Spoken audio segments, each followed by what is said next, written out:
Welcome to Bound by Books. On today's special episode, we have the best clips of 2022. Join us as we look back on a year of fun and good times. First up, how to use TikTok for authors. And you post it. For sure. I love batch recording again, especially when you're seeing me in your curated room, which is kind of a joke because like I have never once done my makeup for TikTok at all. That's why I have that hearts filter that now when I don't use it, people are like, excuse me, where Who are are you you? floating hearts? Who are you? What are you gonna do when they get rid of that filter? I don't know. I'm gonna have to like change my entire brand around. People are like, wait.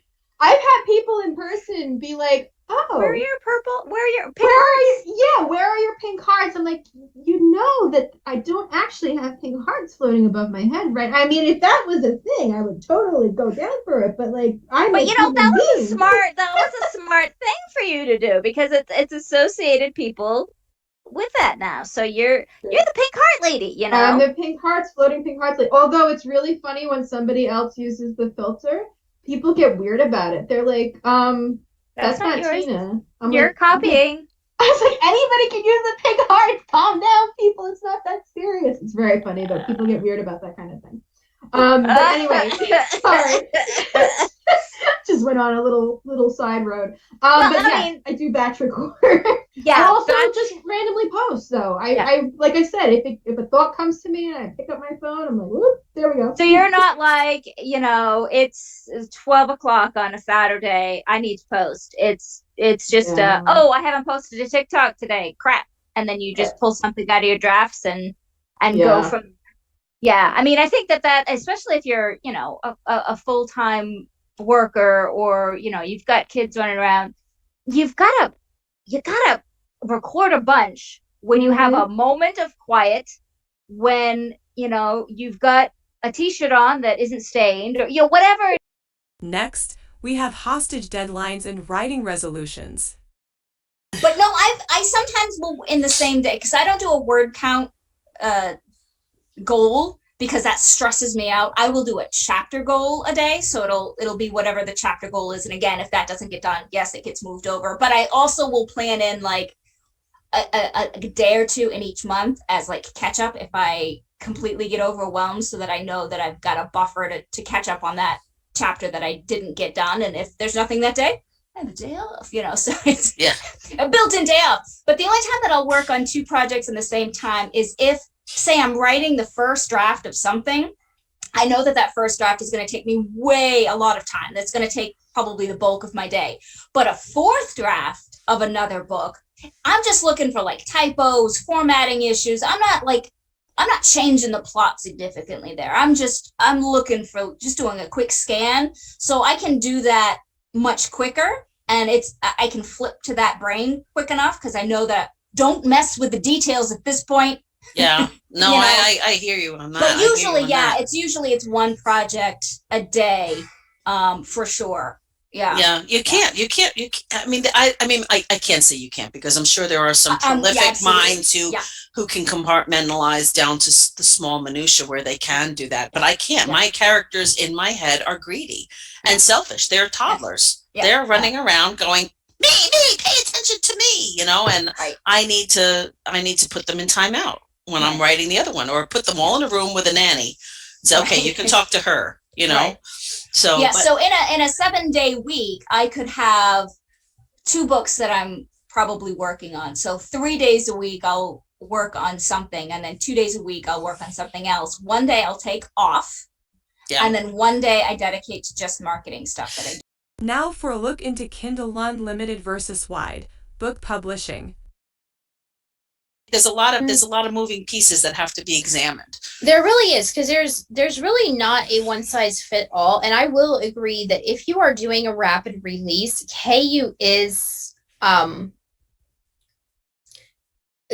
becomes more appealing. We'll say that, because it does tend to lend itself more to that rapid release format than, whereas Wide is a little more, and again, I think it's because Wide also encompasses the traditional publishers. Mm-hmm.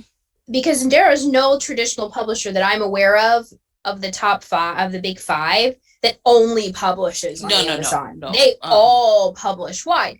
And therefore, I think the wide readers who do read on Apple and Kobo and Nook, they're used to that slower publish schedule because of those traditional publishers. So they're not expecting a new book every other month. Whereas rapid release is way more of a kind of a KU Amazon thing. And I'm not saying you don't find it on wide books, but it's rarer on wide books. Most of the authors that I know that are doing rapid release are doing it in KU. Yeah. But I was going to say though that the other problem with KU, like I said, it's a double-edged sword. Catch 22 is that whereas somebody buys a book, they buy a paperback, whether they buy it from Nook, from Barnes and Noble, or they buy it from Apple, or they buy it from Amazon, you can return that book. The problem with KU though is that people are they download the plus with KU is that they don't they're not returning the book. It's they download it, they read the pages, you get paid for those pages. Right. You know what I mean? Whereas a lot of these other companies, especially Amazon, will allow somebody to read an entire book and then return it, an entire ebook and then return it.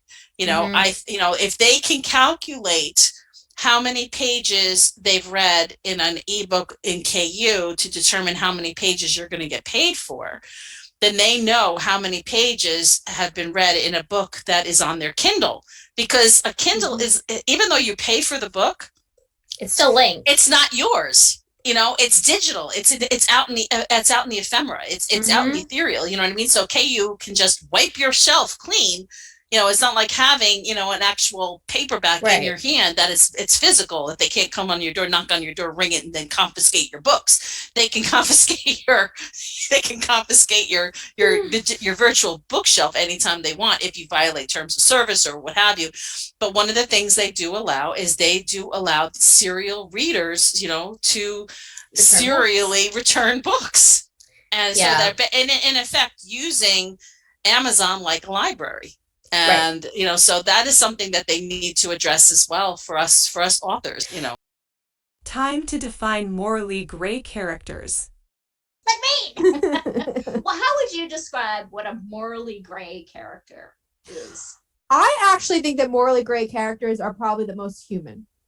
Because if you think about, like, our classic hero or our classic villain, it's very black and white thinking, very all or nothing mentality. So it's usually in the hero's journey story, it's a very good, upstanding, chosen one, usually from a disenfranchised background or poverty or they're not usually the character that's going to be automatically the hero out of the gate. They've come from nothing essentially and rise in terms of being a hero, but they're usually always good, right? We're talking about classic. At their core, yes, they might do things that you might not agree with, that might be questioning either ethically or legally or spiritually, whatever. It might be on the sort of a line, but ultimately they are good. Decent.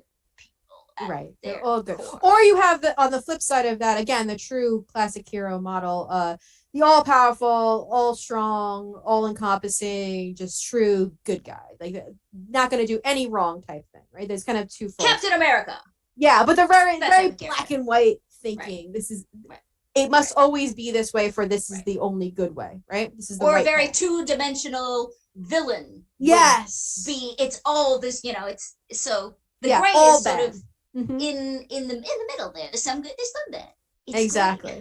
And I think when I think of classic like moral gray characters that I could draw from it, and again use as an analogy because that's my favorite thing, Spike from Buffy.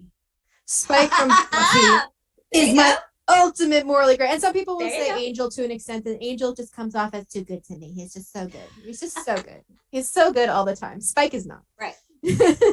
Spike is very, very morally gray. Right. And for those not familiar with the show, a morally gray character again is going to either do the wrong thing for the right reasons or the right thing for the wrong reasons. There is no black and white thinking. There is no this is the only way, this is the righteous path, or this is all evil and this is bad intentions. And usually morally gray characters are very appealing because they are so three-dimensional, because we there's a part of us that can understand where they're coming from, especially if the writing is good. Right. Another good example might be Lucifer. Mm-hmm. The literal devil It was supposed to is be a morally great character because Right. sometimes you agree with him. An interview with special guest author Sherilyn Kenyon McQueen. It was why. Yeah. The internet was still in its infant. Well, not the internet, but the web was still in its infancy. So you took a lot of flack back then. I mean, it wasn't considered being published. The authors who were doing it were ridiculed and mocked. And I remember sitting down, oh God, I want to say it probably was around 2006 when Kindle first came out, and Matthew Shear, who's since passed. But I remember him, and I'm like, Matthew, you got to prepare for this. It's coming. Ebooks are coming. They've been around. They're not going anywhere. And he made the comment, that's such a little bitty portion of ourselves. Why should we even bother worrying about that? Okay. Well, today, it's like, yeah, guys, y'all did not prepare yourselves for this day, which I'm glad to see, because, like my son's an author. He now has options that we didn't have back in the day. It was traditional or nothing. And you sold away your baby, your soul to those contracts, and now they won't release them. So, yeah, but the hardest thing today really is just finding the time. Back then I didn't have to check Facebook. I didn't have to worry about making TikTok videos. I didn't have to worry about Instagram. I could focus on writing, and it was so wonderful. The only time that I had to do social media was my mailbox. Yeah. And I remember getting bucket loads, and somewhere I think you can still find pictures where, it'd be like a 4 or 5 foot tall stack of letters, the actual letters, and you'd have to handwrite them back out, which took time too, but you could kind of, I'd do it when my kids were doing sports or, getting my hair done, those kinds of things is when I would answer them all. So, but the bad thing is you didn't get to interact with the fans like you do today. So it's kind of just a give and take. Yeah. A little touch of spice with foreplay, consent, and writing sex. Okay, so that brings up a really good kind of dichotomy as to the classifications of different subgenres of romance when it comes to steam level. Mhm. To me, when I'm reading, I'm thinking, sweet, obviously, like I said, I'm not expecting anything beyond some hand holding and maybe a kiss or two, but it's definitely focused on the relationship and the outside events that are happening that the characters are dealing with. Right. That kind of usually propel the relationship forward. They're tackling some sort of an obstacle, and that's helping to propel the relationship. Steamy, like I said, I think of that more as a sensual thing. Would you agree? Sure. I think some whereas- readers who are thinking about Steamy might think, oh, there's going to be at least a sex scene with Steamy. For me, that's what Steamy Yes. is to me. That there's at least one Right. sex scene.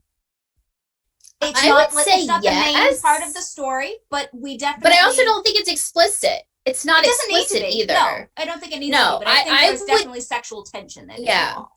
Oh yeah, definitely sexual tension. And I would say yes, there can be sex on the page, but I would view Steamy as more as what we would call an emotional Mhm. sex scene versus an explicit sex scene. Sure. Like it's, more of the emotional connection and them coming together physically for, as a culmination of their emotional feelings versus the focus on the actual physical act. Right.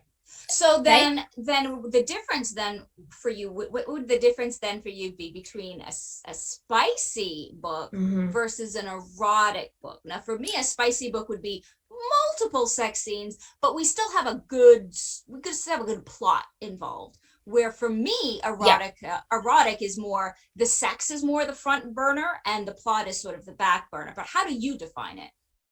So for me, spicy is pretty much, I would qualify as the same as a steamy, except the sex scenes are more graphic.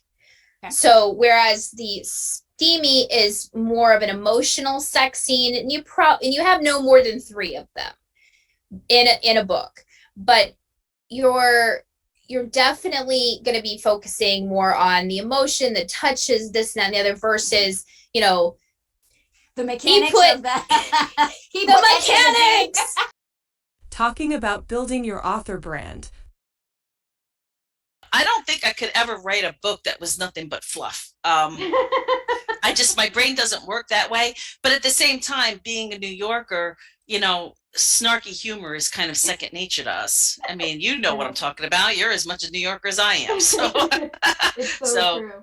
Yeah. So, and show me, can you put up one of yours so people can see yours? Yeah, I will put it on. I'll pop it on the screen in editing so that you guys can see what I'm talking about. So here, let's move to, we talked a little bit about fonts and specifically in your author name. Now, of course, fonts on the title should also be reflective of the genre and the themes that you'll find. And you'll notice in mine here, in my sci-fi series, I'll pop Aliens Captive and Aliens Made on the screen. Again, I went with that very Stark-esque quality to the font for Aliens, which is all straight edged, although I did make it gold and pretty and sparkly because space. And then the second thing, this is also, again, what my artist did, what we talked about it, is to have that more looping font, something more romantic, something more fun, and of course, a little bit quirky. Because my branding, again, when I switched from darker paranormal romance into sci-fi, was to lighten everything up, right? All of my color schemes had been dark. If you looked at my old author photo, it was me in my 20s with my arms crossed, looking serious in a leather jacket and very New Yorker. Where I said, okay, this is not me anymore. Today I have my hair up in little pigtails on the top. I usually wear space buns to conventions. My colors now are much brighter. They're pink and yellow and purple and also spacey themed to reflect this switch from darker to a more quirky branding that I wanted to do. So when you're branding, not only are you branding your book covers, you're also branding yourself. It's your author brand. So when I present to my reader, I wanted to make sure that everything that I was putting out is in line with that. So anytime that I'm putting out a video on TikTok or anytime I'm putting out a post, I want to keep the same feeling to it. I want to make sure that I'm expressing myself in a way that's very true to myself, but is also a very specific cultivated side of that truth. Because at the same time that you're a whole person, you're also presenting as a brand. We ask writing myths, are they true? And this is a personal pet peeve. You have to outline your story before you start writing. And again, as I said earlier, I am a pantser. I am a 100% total pantser. I have the story I'm writing right now. I have no clue. I'm about 30,000 words into it. I have no idea what's going to happen 2 chapters from now, let alone what's going to happen at the end. I never do. But that's just my process. But yes. I have had so many other writers, specifically some author tubers on YouTube, who have said that basically you're not a writer if you don't outline. And that is such a myth. That is such a myth. Yeah. You do not have to outline. I think that goes back to the first thing we were talking about. Is if your brain doesn't work that way, your brain doesn't work that way. I started out as a pantser, but for me, what I found out is that I extensively plot. I'll plot a whole series and then the books within the series so that I have my character arc and my story arc. And then that's going to allow me, though, to sit down and write in those big chunks and walk away. I don't have to think of the plot as I'm writing like you do. I know where I'm going with the story. But that's the way my brain works. Right. It doesn't mean that other people can do a good job or can't do a good job if they don't plot. So I don't think you absolutely have to. I only think you have to if your brain works that way. Yeah, I will say one of the most challenging parts of being a writer and doing it professionally, actually publishing and everything, not just for fun, is learning your process and embracing it. Doesn't matter what it is. If you are, I mean, I have met writers who they are hardcore outliners. Now for keeping track of your story details. I think one of the things, you had asked me a question, a little bit back about losing sight of details, and regardless of your planning strategies and so forth. And I'm scatterbrained. I lose track of details all the time. And it's something that, we were talking about at one point, the difference between ARC teams and beta readers and, alpha readers and so forth. And this is one of the things that's really important about having them. Absolutely. Is because especially if you're writing more than one book at a time, which you and I both do, or if you're writing books one right after the other, like I just did, I just wrote 3 books from April 1st until June 18th. 3 books done. It gets done. messy and not little here. books either. It gets very messy. Yes, it does. It gets messy up in the brain, and the brain meets. So that's what you lose track of where, and more importantly is if there's so much going on inside your head, you're gonna have crossover whether you want it or not. Yeah. So this absolutely. isn't something like where you're like, oh my god, that book was in first person and now I'm writing in third person. So why are my tenses all messed up? That's the worst. And no, that's not her name. That's not her name. Her name is not Zoe. Zoe was from Siren's That's not her fatal flaw, you idiots. Yeah. No, absolutely. Absolutely. Yeah, so that's losing sight of details in your story. It doesn't make you a bad writer. It just makes you uber creative because that's what we do. Time for mental health tips for authors. Why not? And so I guess my other point to yours, you're saying, making sure that you're going out and you're doing things with other people. I would say, for the introverts that are like, I would counter that with at least get outside. If you can't feel like you can people, at least get outside. And I have to say this as somebody who does not enjoy nature. Nature is always trying to kill me. The second I step outside, bugs are dive bombing me. Ragweed is making my eyes itch. And just nature does not enjoy me being out there, and I don't enjoy it. But I force myself to get out there because I know it's good for my mental health to be outside and breathing fresh air. Gotta get that vitamin D in. Must I? Yeah. I take You must. But no, I mean, even if it's just walking to your mailbox, get outside. Even in those cold months when the air is so cold that your snot freezes the second you get outside, get outside, do a little shoveling, get some fresh air in you. And, especially if you're starting to feel that feeling of, the world sort of feels like you've got to sort of break out of sort of the environment that's kind of making you feel that way. And if you're just kind of stuck in your little corner and you get out of it and just put yourself in a different situation. And sometimes that cold snap will be like, okay, I'm back. I'm back. Yeah, it's amazing how sometimes just getting out there and getting that fresh air, taking a little walk. I mean, you don't have to go far. Right. I mean, just taking that little bit of basic exercise can help not only mentally but physically. authors are notorious for not having the best physical health because it's a sedentary job. Yeah. And unless you make active goals to combat that, then, it goes in the wrong direction. Yeah, my son keeps trying to take out the trash for me. I'm like, no, stop it. That is my mental health walk. You leave that trash alone. That is mine. Aww. A talk on writing spooky, gothic, horror, and more. What makes horror horror is when it evokes a feeling of terror in the reader. Mm-hmm. So if it doesn't evoke a feeling of terror, it's not horror. Right. But you have to make that terror grounded. Yeah. And when you have essentially literary jump scares constantly, mm-hmm. that's not necessarily grounding your terror.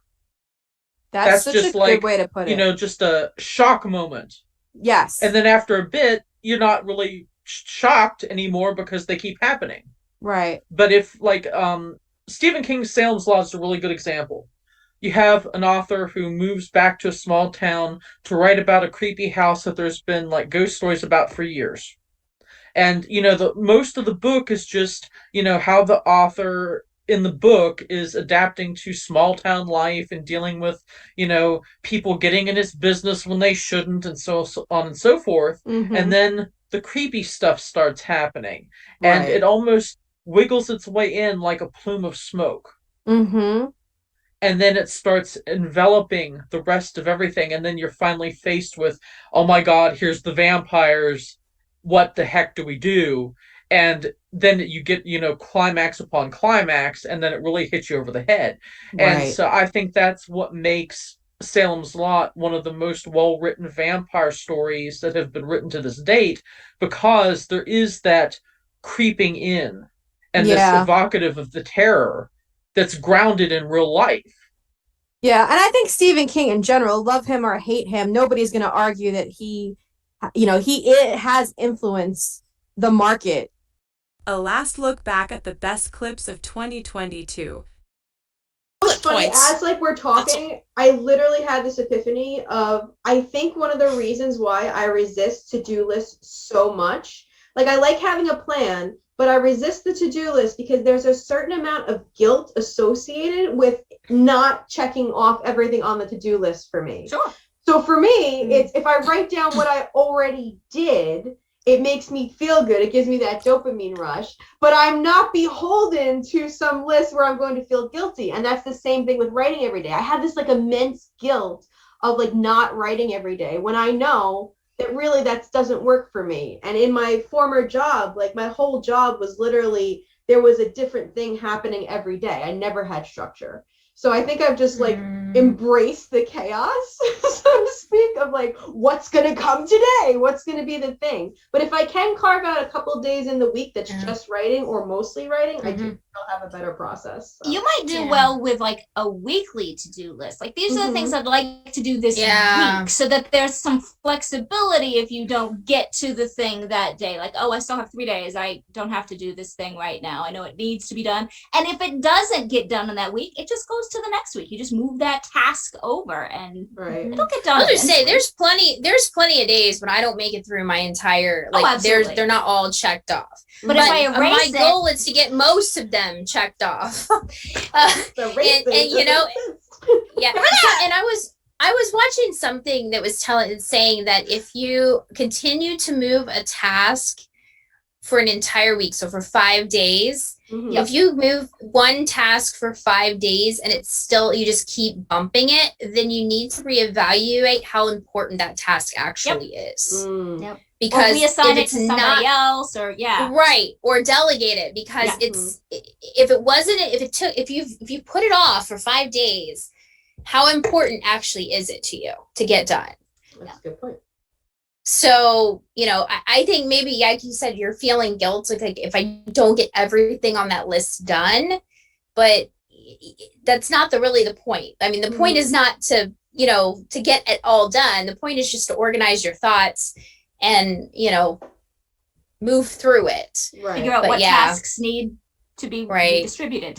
Exactly, because you could be like, hey, I can give this to my assistant. Hey, Right, I can right. send this to my business partner. Hey. I have been getting better with that. So as my Yes. assistant will tell you, she's got It's a whole good bunch way of new to work. tell you how to delegate. Thanks for joining us in celebrating the best of 2022. Next week, we're having a New Year's kickoff party with all of our hosts. We'll see you there and all that's to come in 2023 with Bound by Books. Wait! Before you go, don't forget to like, comment, and subscribe, and check us out on our website, boundbybookspodcast.com.